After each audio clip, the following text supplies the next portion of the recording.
So yan, welcome back to my channel. Kung nagtataka kayo bakit ganito suot ko, wala kayong pakialam. Mainit kasi. Yun lang yun. Luluto tayo ngayon ng steak or rib eye steak. So yan, lalagyan ko siya ng asin. Lalagyan ko muna siya ng asin. So hindi ko na siya napunasan. Wala akong pamunas. Rock salt yung nilagay ko. Ito nga lang ako. Ipit na lang ganyan.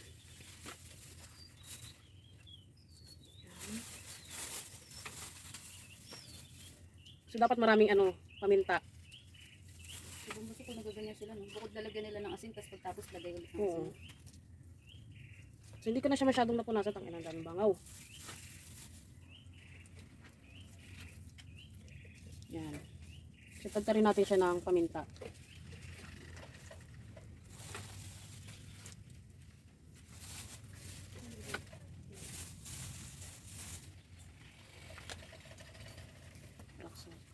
Salat yan.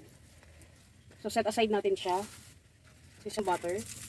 Butter na may margarine.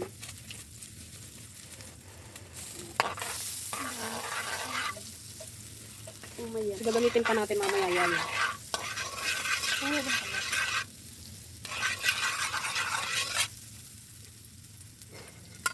So papakita ko sa inyo kung hinaan lang natin. Low fire lang tayo. Yan. Then, ilagay natin siya.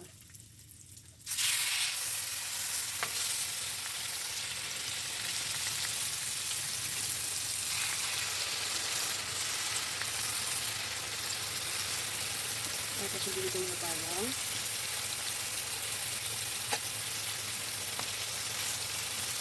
So yun na nga guys, lumikit na siya.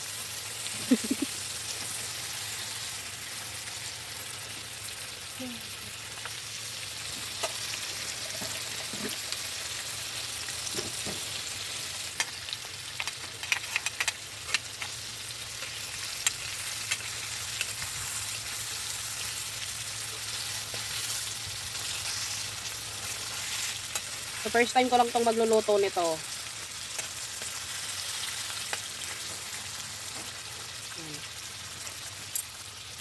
Gusto yung tinapay yan, di pa nakabukam.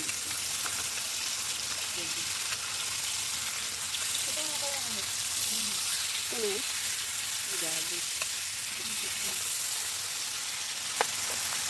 Lalagyan natin siya ng rosemary.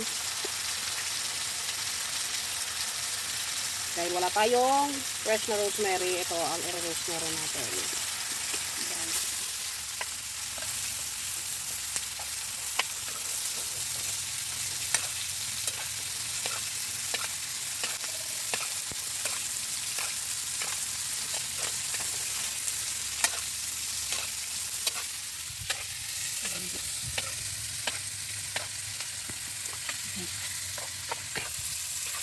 Kinukuha yung butter tapos yun, nilalagay dito sa ibabaw. Yan lang, ginanggaya lang ako guys. Pag malaki, nanggaya lang tayo. So ito nga pala, itong part ng beef na to is rib eye. So ito talaga yung pinang-i-steak. So binili ko siya sa fresh option. Okay, binaligtad ko ulit kasi hindi tayo sanay kumain ng madugo-dugo. Mukha naman siyang tender. Kasi mabilis lang itong lutuin. Ito na nga. Oo. Hindi ito talaga tunit.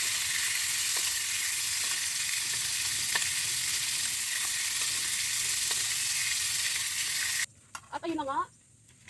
Guys. Wala tayong parang di ko kaya kainin to Madugo pa. Tutuin ko pa. Hindi mo kumain ng ano.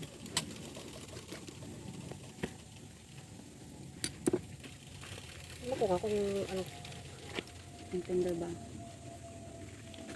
Tender?